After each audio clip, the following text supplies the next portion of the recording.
So Kalapaji from Calicut to Payyanur. Payyanur he selected as the venue of the Satyagraha because Payyanur has that importance. Even before that, Gandhi was beaten by somebody while he was taking Harijans through the public road. The Hindu religion cannot survive unless this casteism is removed.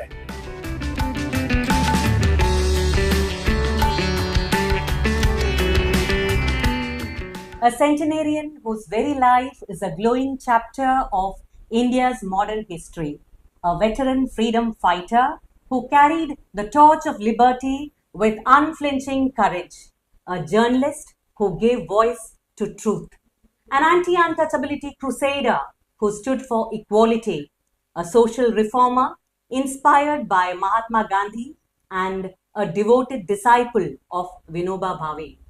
All these salutations gracefully belong to Padma Shri V.P. Appukutta Poduwal. From travelling across the length and breadth of the nation for the Khadi campaign, even braving the Chambal Valley of Madhya Pradesh, once infamous for its dreaded dacoits, to working shoulder to shoulder with towering leaders of the freedom struggle, Shri Poduwal has lived a life that blends sacrifice, service, and inspiration. Today, he stands before us not just as a witness to history, but as a living icon of India, embodying the values that shaped our nation. Namaste ji. Welcome to our podcast. Not many people remain today who have had the great fortune of meeting Gandhiji in person and to hear him way back in 1934. So could you please tell us what impressions that speech made on you and what all transformations it brought about in you as a 13-year-old young boy, I would rather say a child? So you have reminded me of my boyhood, so I am very glad to say something. I was brought up in an agricultural family where the main occupation was farming. It was a joint family system at that time. Gandhiji's arrival, I heard everything. In my school, in my house itself, there was discussions. So many people come to my uncle, is a Vaidya, for treatment and also for political discussions. So I used to listen all those things. And Gandhiji's arrival, I was waiting anxiously, and the children around my house also have that spirit. And I decided to see Gandhiji. The school was running. Nobody can go without permission outside. But I, without caring about all these things, took my two neighbor students also were there. I asked them to take their book and go out. After the second period, the bell rang. In fact, you exhorted the other students also to boycott class and to come and meet Gandhiji. Yes, and we took our book. After that time, Gandhiji has visited Swami Ananda Tirtha's Harijan Ashram. And after the visit, he planted a mango tree there. The tree is that has become big, now bearing fruits. The tree is still there. I used to sit there very often. Meetings were also held at the shade of the mango tree. So we three, Gandhi was speaking on the other side of the town. There is a Maidan, not Maidan, actually paddy field. It was cleaned, stage was constructed. And that now that field is not there, everything has been followed by the town. And then Gandhi was talking. He started talking. And then the transition was there. So I listened gently. The Hindu religion cannot survive unless this casteism is removed, unless this untouchability is removed from the face of the earth. We have no right to ask for freedom if we keep untouchability here. All are children of the God. He recited from Ishavasya Upanishad. I remember Ishavasya Vidam Sarvam Yat Kinja Jagatyam Jagate. God pervades everywhere. After that, he auctioned all the ornaments were given. He auctioned it. A Malayalam assistant was there. Though he also repeated some Malayalam. Yes, sir. We have heard that you were punished the next day. We see it as a daredevilry, but then school authorities saw that as a grave offense, and you were punished for boycotting class and also for instigating other students also to boycott. So, how do you see that, and how did that incident transform your vision? It was okay. Only one beat, not more than one. So we were glad to accept it because it was natural. He was always carrying his stick and blowing every open at that time. So we were glad that only one stroke was there, not more than. After SSLC 1942 movement came, by that time I'd almost understood the political condition of the state. 1930, Upa Satyagraha, Salt Satyagraha. Salt Satyagraha. Payanur was the venue for that salt Satyagraha. Kalapajis Kalarpaji was the leader. From capital Calicut to Payanur, he marched. Gandhiji started from Dandi Yatra. Sabarmati to Dandi Yatra. 25 days he took. And from there, he declared that I have broke the law, I have disobeyed the law, and any punishment I am prepared to, even prepared to die, he declared. So anybody thinking this process, want to imitate me, can do at his own risk throughout India, he declared. So Kalapaji from Calicut to Payanur, he selected as the venue of the Satyagraha because Payanur has that importance. This Gandhiji's visit to Payanur, it was primarily to focus on anti-untouchability and also to raise funds for the Harijan magazine. And Payanur was also a place that was steeped deeply in religious rituals. So how did Gandhiji connect his reforms, that is social reform efforts, with the Hindu religious ideals? It must have been very difficult for him to convince people. So how was he able to connect his social reform ideas with Hindu religious ideals? So Swami Ananda Tirtha took up this Gandhi's message. I was in the high school. 4 Harijan students who were my classmates. So along with them, I used to go to the ashram to meet Swamiji and to talk with him for some time. Even before that, Gandhi was beaten by somebody while he was taking Harijans through the public road. We heard from Sanskrit school that ashram was near Sanskrit school at that time. Swami Ananda Tirtha ashram.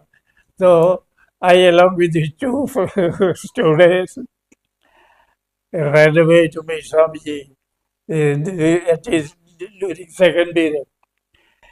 So even in Sanskrit school, I have that inspiration. And after Gandhiji's speech, there was a big change in Payyanur. Society. Yes, the movement was untouchability. Sir, you Ah. have worked as a newspaper correspondent for a short time. Ah. So, could you please tell us some memories of that time, your Ah. experiences of that time? I was during the Quit India struggle, which is in 1942. The local correspondent was arrested, Madhurumi correspondent, and he nominated me as the substitute. I had just passed my high school, and I was also participating in the struggle, not openly but secretly. I have joined the volunteer camp, and I was staying there also. Volunteer camp, taking food from there. And without the knowledge of anybody, I was sending the reports to Mathrubhumi, mostly relating to Payyanur area. The first person arrested was Sri K.C. Nambiar. He was a member of All India Congress Committee and a member of Kerala Pradesh, the treasurer of Kerala Pradesh Congress Committee, K.C. Nambiar. As a newspaper correspondent, were you a witness to this incident? Yes, K.C. Nambiar was addressing a meeting of Congress workers in the Congress office itself. I was also present there. He presented a copy of the Quit India resolution passed at Bombay. The full matter was there. He wanted me to translate it into Malayalam and distribute among the workers. So I did that late afterwards. There's a long resolution. So what to be done afterwards is the problem. Nambiar gave some hints, some points that picketing government officers, individuals, or more people did not be arrested at a time. So a few people picket government officers, students may boycott the classes, students will be organized. And that job was also given to me later. You had the opportunity to report all these events. Yes, clandestinely, a Swatantara Bharata bulletin was circulated. Very secret, nobody knows. We are getting a few copies, and I will make more copies with a cyclostyle in my custody, secretly. Cyclostyle copies of the And bulletin. we will organize night meetings in various places. Clandestine meetings. Clandestinely, we will discuss all these things, and the people, what is happening in the other states also comes through this Swatantara Bharata. This is perhaps edited by, say, N.B. Krishnamari, was Madhubhumi Weekly's editor at that time. He also belonged to socialist group at that time. And one day he came to me, gave me a lot of leaflets in English brought from Bombay and wanted me to translate it and take it in the cycle style machine and distribute it. And all these things were entrusted to me, and even distributing it clandestinely without anybody. A group was there for that. So I reported all these things to Mathrubhumi also. So and so was arrested. Another group, they were also arrested. Another group came and then they were beaten. That was also reported.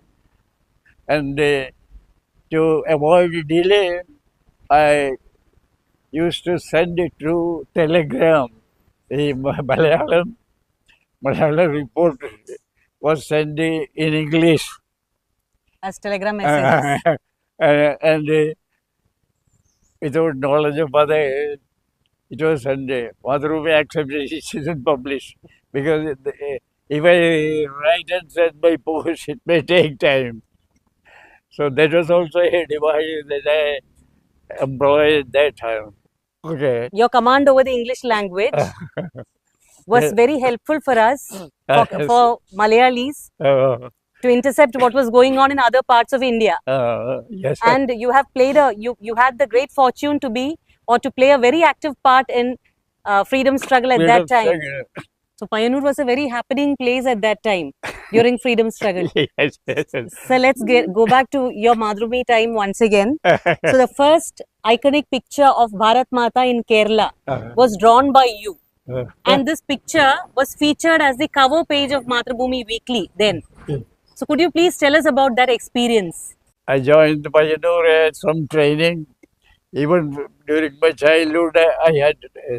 But Raghuji came Payanur, that improved Charka. It was first introduced in my house. So all the members of the house learned that Spinning the charka. Charka, and I learned its mechanism and repair and all other things. I was studying in third standard. I was invited to the manager of Payanur Khadi Center to join Charka Sangh. So I accepted. The head office of Charka Sangh for Kerala was first started in Payanur. So head office was shifted from Payanur to Kozhikode, and I was also transferred along with that. So from Kozhikode, I had relations, trusted relationship with the Madhubhumi. A book named Charka Sangh have to be republished. So for that book, I draw some pictures, different activities, showing different activities, etc.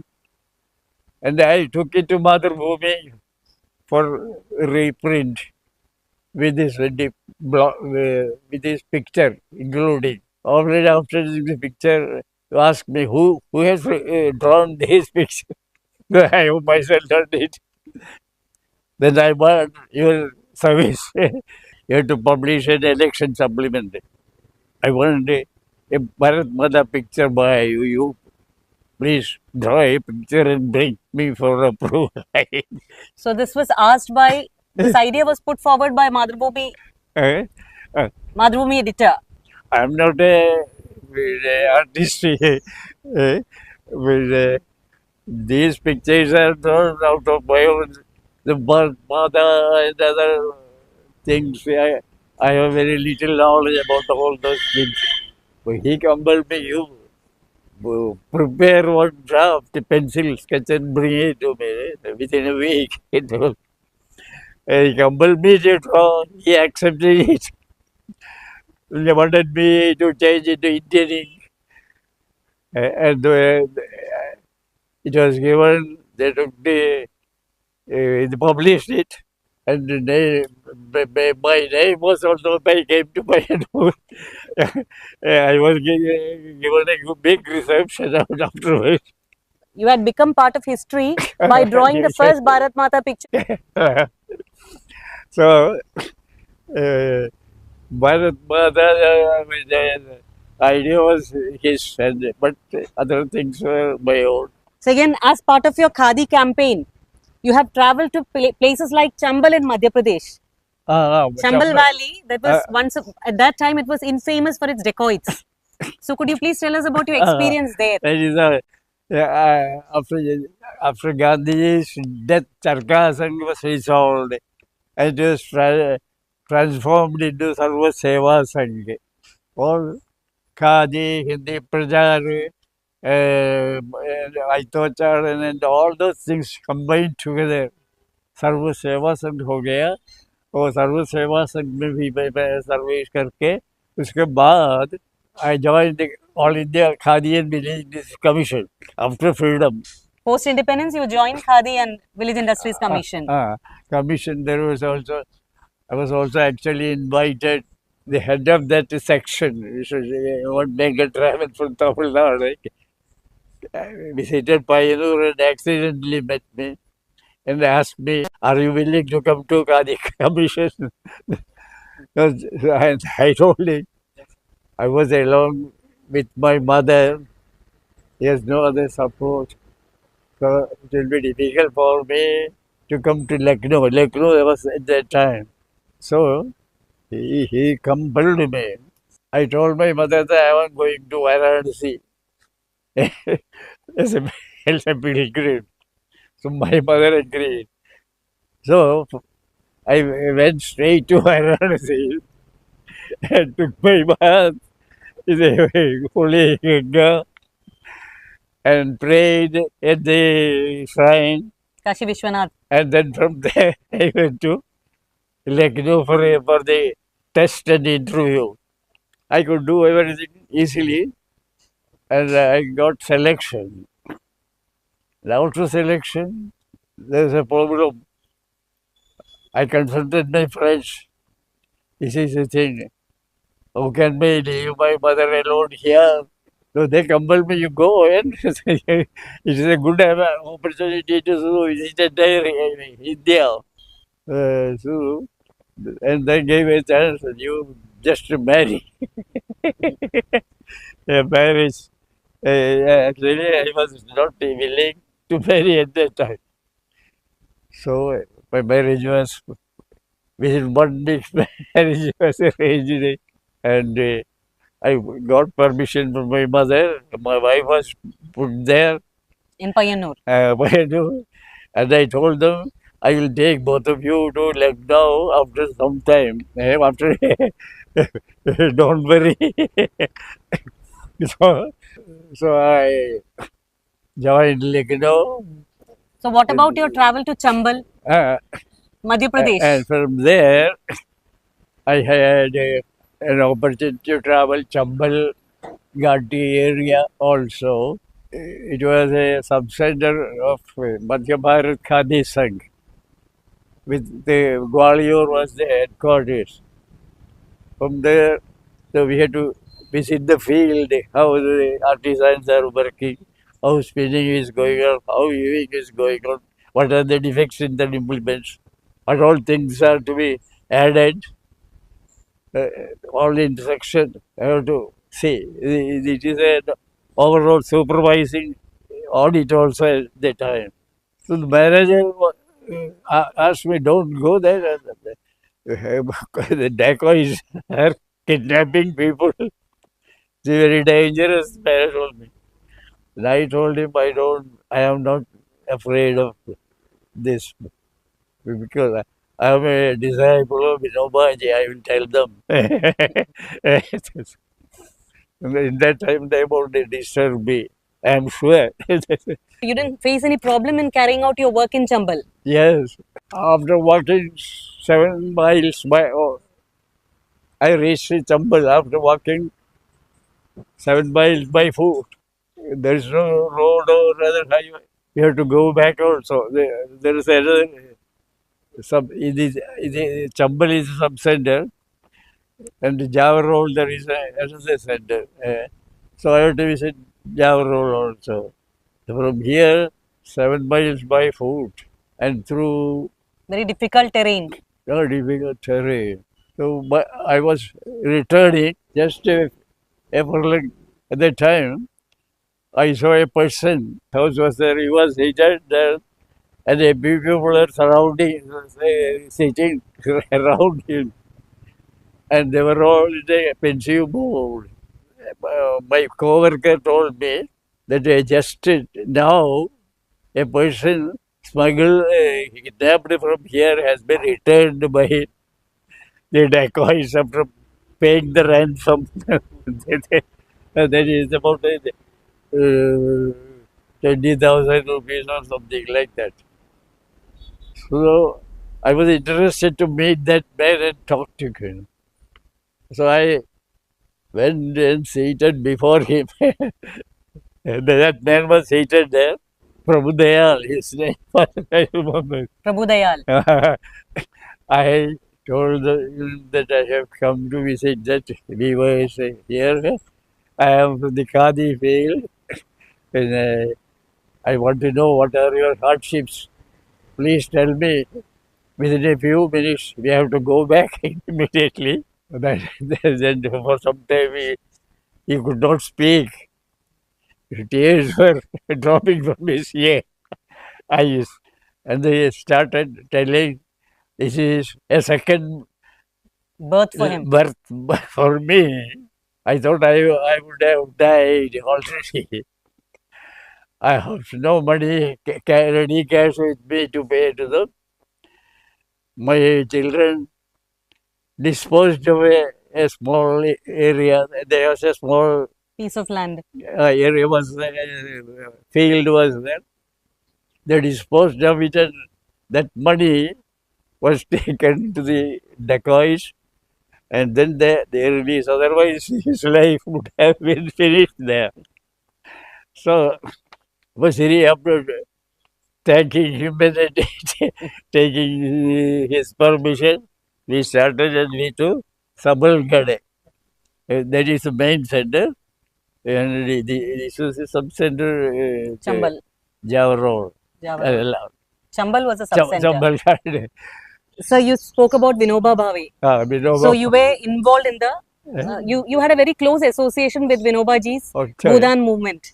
So could you please tell us about your experience there? The Bhudan movement was started by Vinoba Ji in 1951. So Vinoba Ji reached Kanjipuram, Madras state. In 1956, he reached Kanjipuram. It was an old famous town, a town of temple town. And the Shankaracharyas, there was a Shankaracharya also.